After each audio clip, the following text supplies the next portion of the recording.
Ini ndiri mukadzi ari kugara kunyika yevatorwa. Ndine vana 3 nemurume takasiyana tasvika kuno.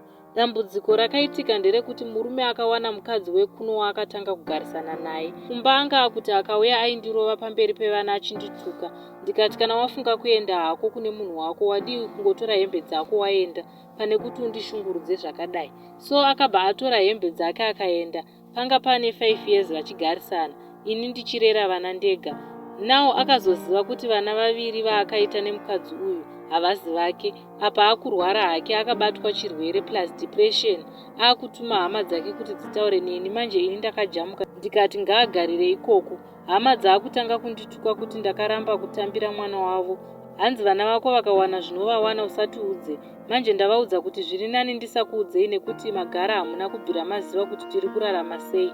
Kubvira zvakaenda mwana wenyu. Ndini ndonzitambira chitunha here? Ndatadza here apa nhaive duwe?